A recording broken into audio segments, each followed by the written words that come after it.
We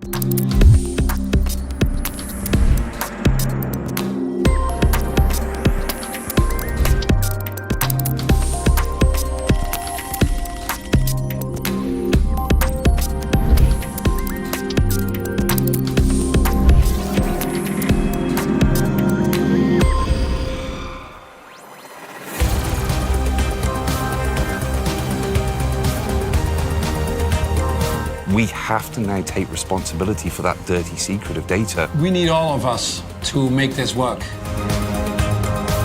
What can we learn? What can we be coached with? Without those, we cannot run the car, and they truly are part of making the car go faster.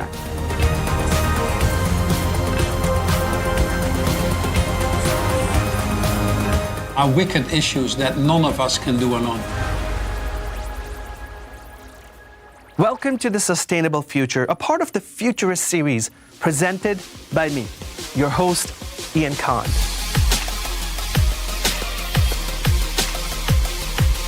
Did you know that by the year 2025, we will generate an astounding 175 zettabytes of data annually, or that data centers already consume about 2% of the world's electricity, a figure projected to quadruple by the year 2030. Today, we dive into the dynamic world where sustainability meets data. How can the data we generate drive us towards a greener planet? From revolutionizing industries like the Formula One to transforming our everyday actions, data holds the key. Join me as we explore these fascinating connections and hear from industry leaders like NetApp, Aston Martin Formula One, and leading critics and critical thinkers in the sustainability space to learn what the future looks like. Ready to jump in? Let's go.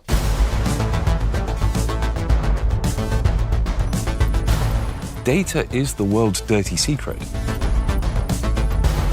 I think most people don't realize just the volume of data that we create, and that data is all sat on physical technology inside data centers that is consuming vast amounts of electricity. When we think about sustainability and we think about emissions, we think about the physical things. You know, you can see a car, you can see an aircraft, but every time you pick up your phone and you send a text or you create a video, you are creating, albeit small, you are creating an amount of CO2 emissions.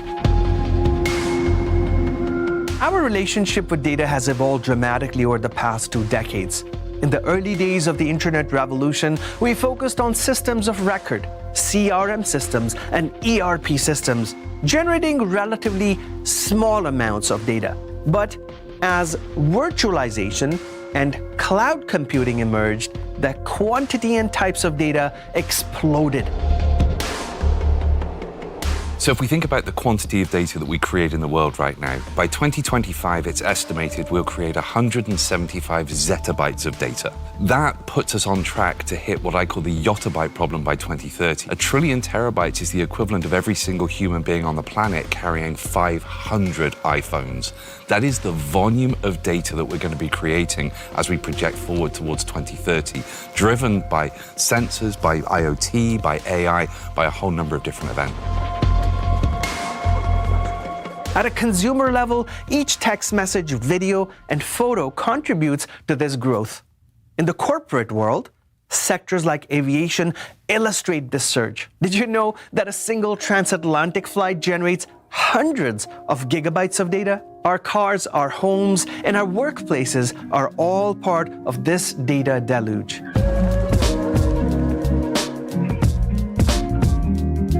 Data is now suddenly something that is at the heart of businesses. It's gone from being something that we use to something that is fundamentally a product for many, many companies right now. We cannot go back and rewind anything to say let's generate less amount of data. In fact, we're going to be generating more and more data. There's also the relationship between data and sustainability. The world is warming up. Corporate responsibility is also to look at how they can reduce their carbon footprint and all of that. So let's talk about that. Now, where it gets really interesting is that the forecasts are that the data centers could be consuming up to 8% of the world's electricity as we look out towards 2030. And I've talked to people who say, well, surely it's not going to happen that quickly. Well, in Ireland, 18% of Ireland's entire electricity supply currently goes to the big cloud providers, the hyperscale providers. So what does that mean for data? Storage is about 20% of data center power consumption. So if we think in the future, 8% of the world's power going to data centers, 20 to 30% of that is storage. Here's the killer. 2/3 of the data we store is never ever used again after it's created. And if you play all of that math through, it means that by 2030, between 1 and 2% of the world's electricity, which is being created mostly by fossil fuel created sources, will be powering storage to store data that we never ever use.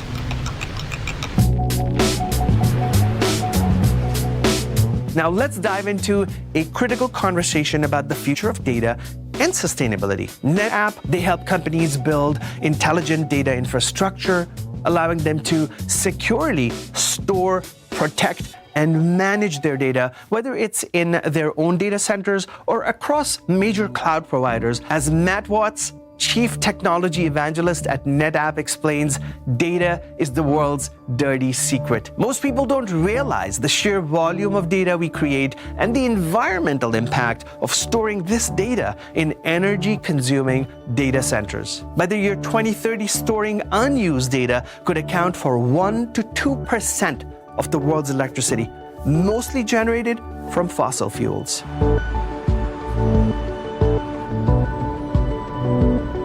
One of the challenges that we have with data is that people aren't measuring this at the moment. There is a lack of awareness. And every great thing starts with creating an awareness of it. There are people that will be watching this now that won't have been aware of just how much power is being consumed and therefore emissions created by our use and our storage of data. But data is also part of the solution. If we can identify and use data to help us understand, what are the systems that we're storing? What is the power that's being consumed? If we can help to extract that value from data, although it's still part of the problem, it also starts to become part of the solution for us. We've talked about technology going much faster than many of us can keep up with. Cost of green energy in most places in the world is now cheaper than fossil. I am very optimistic about the fact that addressing these issues is become the biggest business opportunity of this century. It's actually cheaper to address these issues than dealing with the consequences of not addressing them.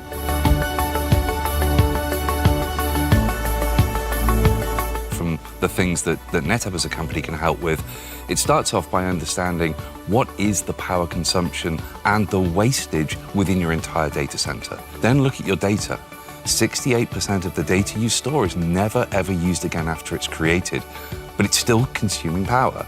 So start analyzing that data, start taking more responsibility for how you deal with it.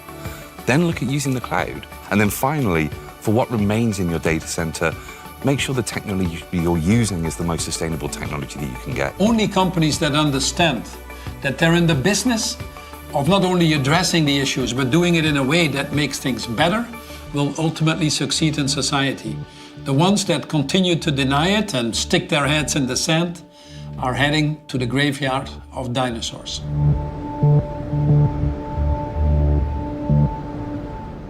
As we look forward to a sustainable future, companies must think ahead. NetApp leads the way with their innovative partnership with Aston Martin in Formula One, not just to enhance performance, but to achieve net zero emissions by the year 2030. Data is crucial in this endeavor, from the race track to data centers. Each race generates terabytes of data, and every kilogram of equipment transported affects CO2 emissions. Stay tuned as we explore how this groundbreaking collaboration is driving us towards a greener future.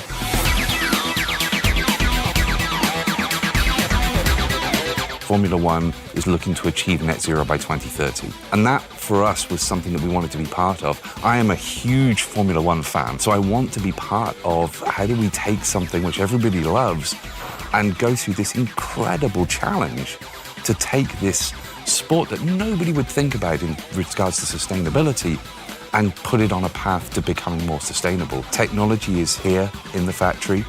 We're helping them to store, manage, protect, refine the data. We're helping to make sure that the equipment they take to the track, because there's a lot of technology that sits alongside the racetrack, how do we reduce the weights, the quantities of what gets taken? Because all of that is creating CO2 emissions. High-performance cars, a lot of R&D, and it's not just easy as you and I going to work in the morning, switching on our car and just going and driving away from our driveway. It's continuous improvement, continuous work, and a lot of logistics, planning, of course, the role of technology in all of that to make it work. Help us understand some of those dynamics as you see it from NetApp. Our technology ships with the car. In fact, our technology is one of the only things that actually ships with the car at the same time. The car will not start without data. But of course, every kilogram that goes with that car, which is in many of the foreign races flown across, every kilogram is indirectly creating CO2 emissions. So for us, our big challenge is how do we optimize the power consumption from our technology? How do we drive down the amount of data that's needed to take with the car? How do we increase the efficiency of our physical systems to be able to store that data?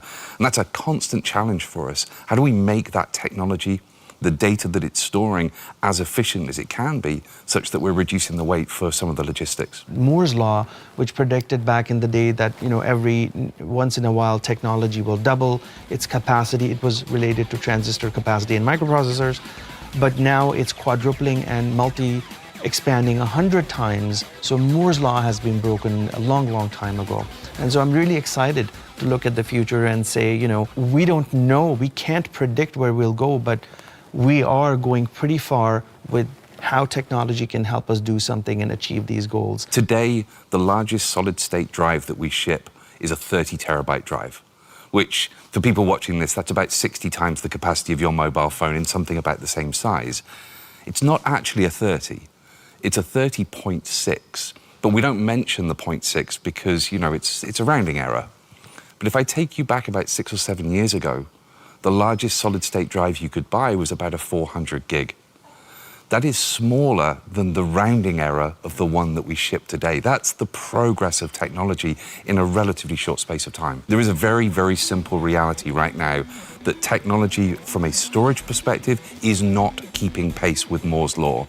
The volumes of data that we're creating, a team like Aston Martin are creating terabytes of data at every single race. The data that comes from the high-performance compute environment that we have to share amongst the teams is vast. And it's causing us to have to use more and more and more and more storage. And a lot of this data is never used again after the end of one particular race or, at the end of a season. So it's a mind shift change. We have to now take responsibility for that dirty secret of data. We can't just put it off thinking that technology is somehow going to solve the problem on our behalf. It's been so exciting to know about the role of data, sustainability, and all the different industries that really are creating a push towards that excellence and to move forward with net zero goals as well. Well, I've got a little surprise for you, because most people wouldn't put sustainability and Formula One in the same sentence, but we do. And I'd like to welcome you to our customer and our partner, the Aston Martin Formula One team. I love it. Let's go.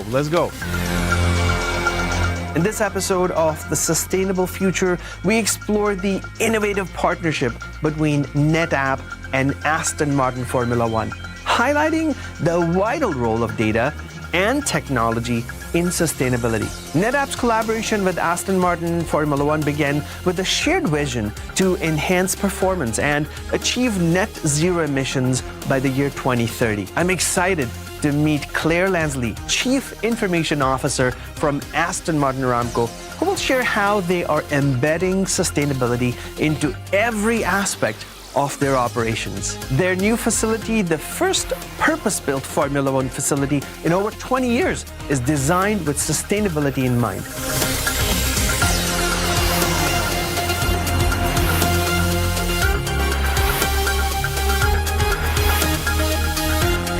Claire, we're super excited to be here. Tell us about this brand new campus for Aston Martin Aramco. Certainly. So this facility is less than 12 months old. It's the first purpose-built Formula One facility in over 20 years. So we had the opportunity and foresight to really embed sustainability at the heart of the building. We have smart energy, we have smart insulation, reuse our water, we have solar panels which give some much needed power back into the system and into our establishment.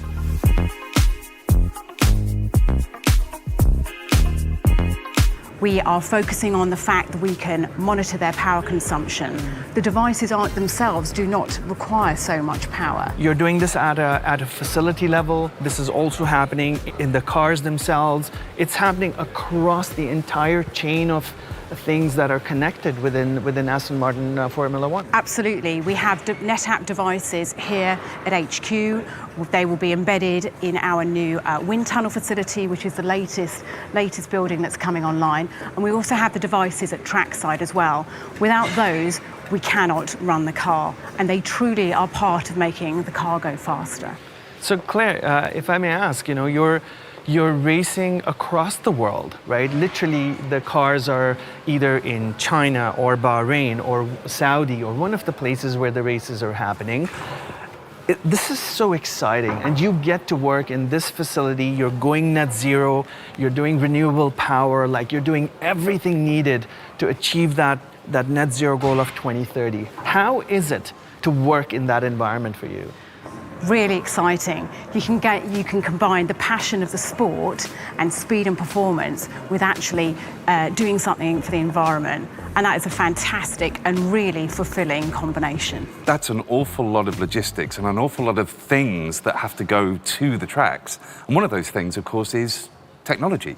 Indeed. So what difference does it make in terms of efficiency from the logistics of being able to ship this equipment around? How does that affect things? NetApp devices which go to track are effectively mini data centers. By way of that fact, we don't have to ship so many devices to track, which again is reducing our carbon footprint.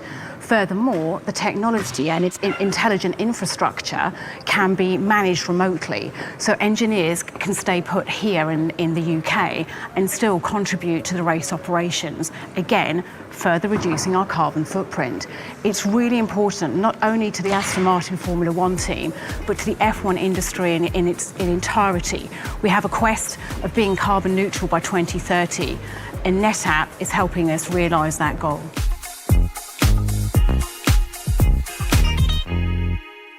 As we wrap up our look at Aston Martin Formula One and their impressive sustainability efforts, I'm excited to introduce Paul from NetApp.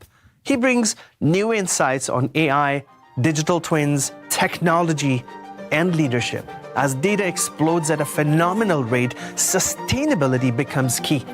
Technology not only contributes to the challenge we face, but also offers solutions.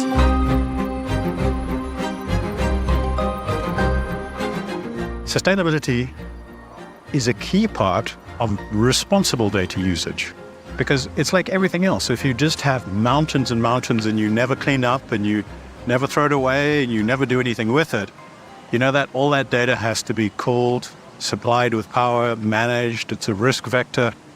Sustainability has to be baked in to how you manage everything. We've got net zero goals. We've got 2030 goals. There's lots happening within sustainability. How do you see this translating from a technology perspective? And you work within the technology group within the company. So technology is responsible for some of the problems that we experience, but I think technology is also has the potential to be a solution. I look at the things that are being done with AI. AI is new, relatively new, and yet it is bursting forth with what it's capable of doing. Most of what it seems to be doing at the moment is helping us in terms of things like our health or education or productivity. The AI focus is turning onto how do we make a sustainable planet with technology? What can we learn? What can we be coached with? But all of that takes mountains and mountains of data. What is the biggest problem in data management that AI can tackle fast? Is it organizing data? Is it figuring out what data to discard, what to keep? What are you guys looking at? The more data you have, the more risk vectors, the more attack vectors that you have, the more you need to manage. Most IT budgets are not expanding in terms of people, so we need to have AI, smart, intelligent infrastructure that is able to manage it. So make sure it's in the right place, it's running on the correct tiers, it's protected properly. We need to make sure that our AI is helping us in all of this.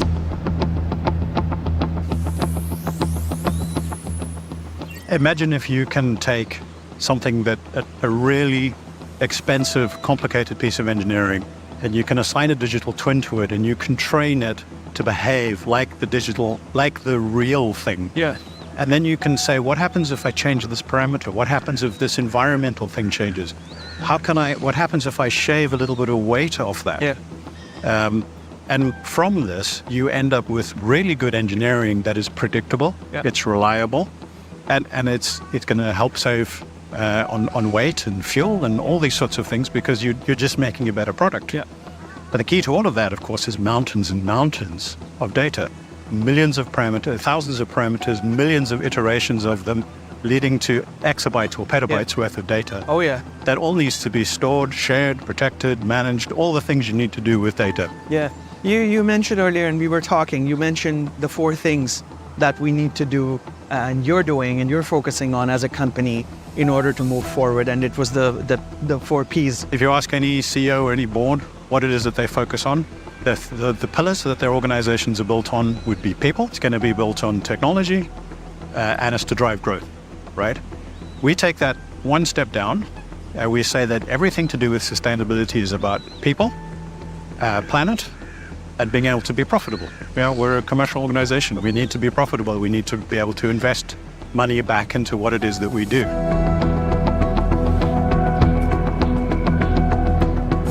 As we conclude this episode of The Sustainable Future, it's clear that sustainability is no longer just a buzzword. It's a movement driven by the next generation and informed by thoughtful leadership and effective legislation. Leadership today is about empathy, compassion, and a strong sense of purpose. Leaders who embrace these qualities inspire confidence and drive engagement, leading to better company results. They understand that true leadership is about serving others and thinking multi-generationally.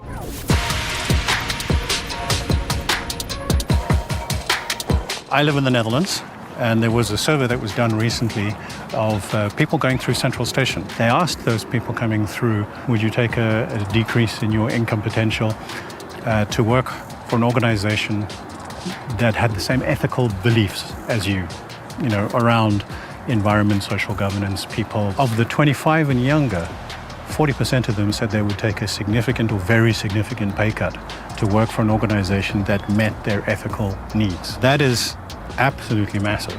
And it's this generation of people who are driving us to be more conscious.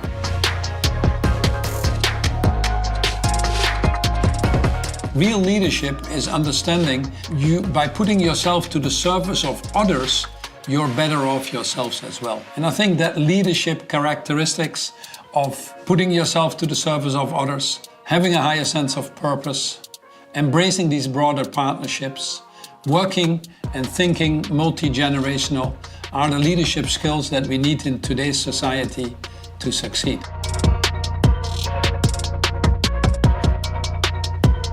A CEO who has to be the first to step into the water of doing things sustainably that might be more expensive or might have a temporary impact on production, if he's the only one doing it, there will be resistance.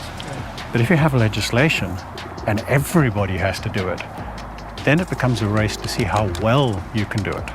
And I believe we're at that stage now. Every single industry, as you say, even oil and gas, even the energy industries, which is, historically one of the biggest polluters, even those industries are striving to how can we be better? How can we be better corporate citizens? It's a time of great hope. We need all of us to make this work.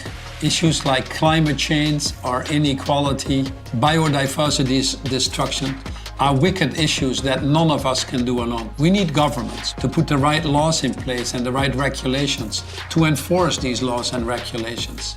We need civil society. Think about companies that instead of having carbon emissions in their value chain, run their businesses by actually taking carbon out of the air, making commitments to repair the health of our oceans, our land, and our forests. That is the regenerative, restorative, reparative thinking that we need in this world right now.